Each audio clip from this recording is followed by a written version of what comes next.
यह कहानी पूरी तरह से काल्पनिक है। इसका किसी भी जीवित या मृत व्यक्ति से कोई संबंध नहीं है।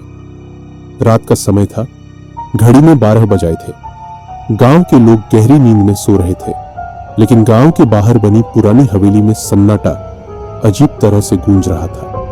कहते हैं वहां कोई इंसान नहीं रहता, मगर रात होते ही अजीब आवाजें सुनाई देती है। किसी के रोने की, किसी के चीखने की और कभी किसी के पागलपन भरी हंसी की।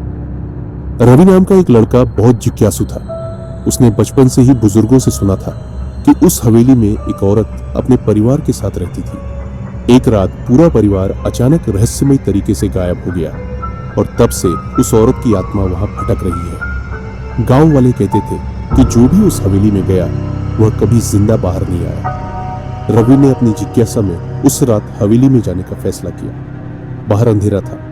पेड़ों की शाखाओं से टकराती हवा जैसे किसी की फुसफुसाहट बनकर कानों में गूंज रही थी। रवि ने जैसे ही हवेली का भारी दरवाजा खुला, उसकी चरमराहट से दिल दहल गया। अंदर घुप अंधेरा और सीलन भरी बदबू थी। रवि ने टॉर्च जलाई तो उसे दीवारों पर अजीब खून जैसे धब्बे दिखे। पुरानी तस्वीरें दीवार पर टंगी थी और ऐसा लग रहा था जैसे उन तस्वीरों की आंखें उसकी हर हरकत देख रही है। उसका दिल जोर से धड़क रहा था, लेकिन वह हिम्मत करके आगे बढ़ा।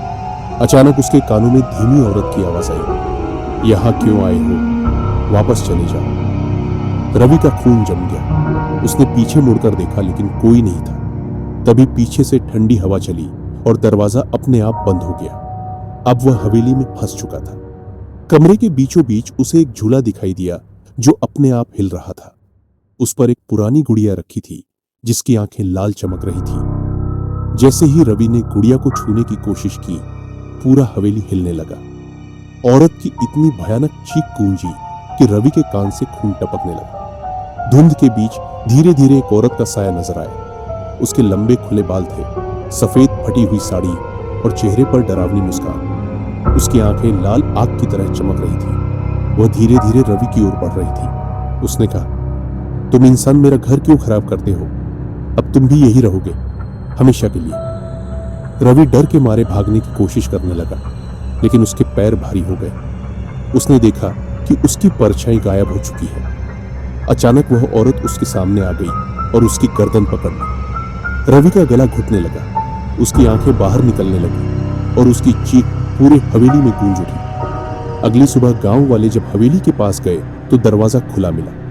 अंदर जाकर देखा तो सिर्फ रवि की टॉर्च और फटी हुई शर्ट पड़ी थी। रवि का कोई नामो निशान नहीं था। गांव वाले आज भी कहते हैं कि अगर आधी रात उस हवेली के पास से गुजरो तो एक लड़के की चीखें सुनाई देती है। वो आवाज मदद की भीख मांगती है। क्या आप इतनी हिम्मत करेंगे कि आधी रात को उस हवेली में कदम रख सके?